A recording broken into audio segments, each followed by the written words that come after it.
అందరికీ నమస్తే అండి. కూటమి ప్రభుత్వం అధికారంలోకి వచ్చిన తర్వాత ఈ 6 నెలల వ్యవధిలోనే కరెంటు ఛార్జీలు పెంచిన మాట వాస్తవమే. ఆ బిల్లు నొప్పి ఇప్పుడు సాధారణ ప్రజలకు కొంత కనిపిస్తోంది. అయితే ఇది ఎవరి ప్రభావం? ఈ 6 నెలల్లో వీళ్ళేమైనా కరెంటు కొనుగోలు చేశారా? ఈ 6 నెలల్లో విద్యుత్ సంస్థలు ఏమైనా నష్టాల్లోకి వెళ్ళాయా? ఒక్కసారి ఆలోచించండి. ఇప్పుడు కూటమి ప్రభుత్వం అధికారంలోకి వచ్చి 6 నెలలైంది. ఈ 6 నెలల్లోనే ఈ డిస్కంలు నష్టాల్లోకి వెళ్ళి, విద్యుత్ పంపిణీ సంస్థలన్నీ నష్టాల్లోకి వెళ్ళి, లేదా కరెంటు ఎక్కువ రేటుకు కొనేసి ఎక్కువ ఖర్చు పెట్టేస్తే అప్పుడు దాన్ని భర్తీ చేసుకోవడానికి కరెంటు ఛార్జీలు పెంచితే వీళ్ళ తప్పే. ఏమయ్యా పరిపాలన చేత కదా, వచ్చిన 6 నెలల్లోనే ఎందుకు నష్టాల్లోకి నెట్టేసావు అని అడగాలి.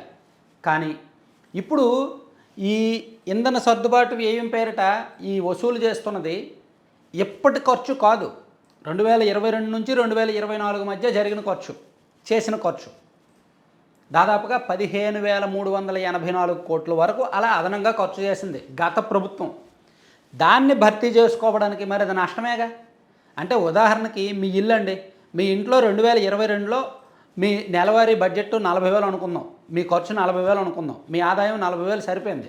కానీ మీకు 2022 నుంచి 2023 మధ్యలో ఒక 10 నెలల పాటు నెలకు ఒక 10,000 15,000 ఎక్స్ట్రా ఖర్చు అయింది అనుకుందాం. అంటే ఆ 1,00,000 మీరు అప్పు చేసి ఇంటికి ఖర్చు పెట్టారు. కొన్నాళ్ళు అయ్యాక ఇప్పుడు ఆ అప్పు తీర్చాల్సి వస్తుంది. సో మీరేమనుకుంటారు, అరే అప్పుడు అనవసరంగా అప్పు చేసాము, అప్పుడు అప్పు చేయడం వల్లే కదా ఇప్పుడు తీర్చాల్సి వస్తుందని బాధపడతారుగా. సో ఇప్పుడు అదే జరుగుతోంది.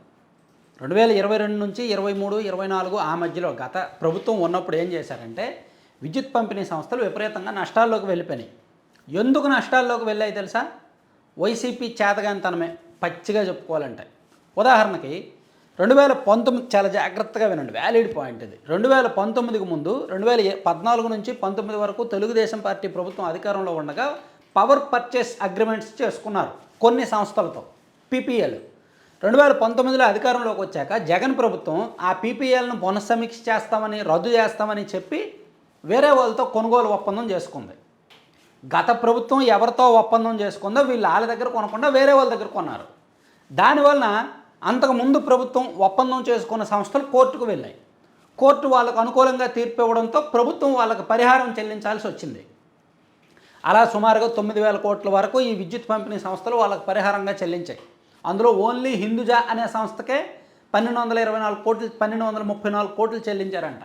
అలా రకరకాల సంస్థలకు 9,500 కోట్లు చిల్లర చెల్లించారు. మరి ఇది ఎవరి డబ్బులు?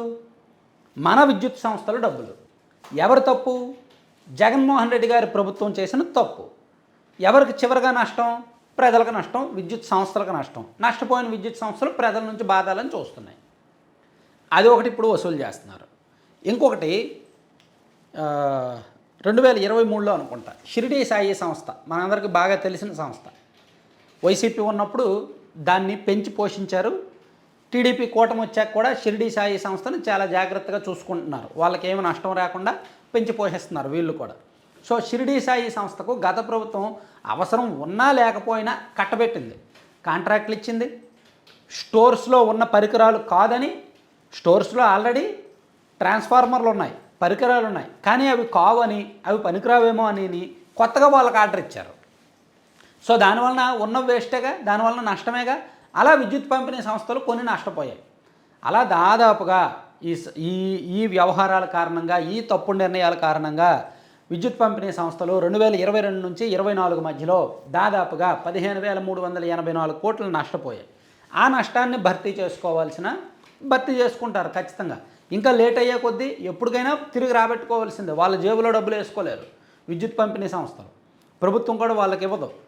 కాబట్టి ఈ డిస్కంలన్నీ కూడా, ఈ ఈస్టర్న్ కావచ్చు, సెంట్రల్ కావచ్చు, లేదా సదరన్ కావచ్చు, ఈ డిస్కంలన్నీ కూడా డిమాండ్కి తగ్గట్టు సప్లై చేసుకొని ఖర్చుకు తగ్గట్టు మెయింటెనెన్స్ అంతా ఉండాలి అంటే రాబెట్టుకోవాలి. ప్రజల నుంచి, వినియోగదారుల నుంచి అదనంగా వసూలు చేయాలి. ఇప్పుడు అదే జరుగుతోంది. కూటమి ప్రభుత్వం వచ్చిన తర్వాత 2 సార్లు దీనికి సంబంధించిన ఈ అదనపు సర్దుబాటు ఛార్జీలు ఏవైతే ఉన్నాయో అవి గత ప్రభుత్వ హయాంలో తీసుకున్నాయి. ఒకవేళ ఈ ప్రభుత్వం కనుక మళ్ళీ నెక్స్ట్ మంతో విద్యుత్ కొనుగోలు చేసిందో అనుకోండి, అప్పుడు అవి 2 సంవత్సరాల తర్వాత, 3 ఏళ్ల తర్వాత బిల్లులో యాడ్ అవ్వచ్చు, సర్దుబాటు ఛార్జీల పేరిట యాడ్ అవ్వచ్చు. అప్పుడు వీళ్ళ తప్పు అనాలి. కాబట్టి ఇప్పుడు ఏదైతే విద్యుత్ ఛార్జీలు ఉన్నాయో, అదనపు వసూళ్ళు ఉన్నాయో అవన్నీ కూడా జగన్మోహన్ రెడ్డి గారి ప్రభుత్వం హయాంలో జరిగిన తప్పులే. సో ఇక్కడ జగన్మోహన్ రెడ్డి గారు ఏం ఘనత వహించారంటే, ఆయన చేసిన తప్పులు, ఆయన తప్పుల కారణంగా విద్యుత్ సంస్థలు నష్టపోతే ఆ నష్టాన్ని భర్తీ చేసుకోవడానికి ఇప్పుడు కరెంటు ఛార్జీలు పెంచితే దాన్ని వ్యతిరేకిస్తూ, దాన్ని తప్పుపడుతూ ఈరోజు ధర్నా చేస్తుంది వైసీపీ. సో బహుశా దీన్ని అంటే ఇక్కడ ఇవన్నీ ఆలోచించరు ప్రజలకు, కానీ ఇది ఏమి ఆలోచించిన వాళ్ళకి ఏం తెలుసు, కరెంటు ఛార్జీలు పెరిగాయా లేదా, వీళ్ళు అధికారంలో ఉన్నారు పెంచేశారు, అది మాత్రమే అనుకుంటారు అవగాహన లేని వాళ్ళు. ఆ అవగాహన లేమితో రాజకీయం చేయడమే వైసీపీ ప్రత్యేకత. ఇప్పుడు అదే జరుగుతుందన్నమాట.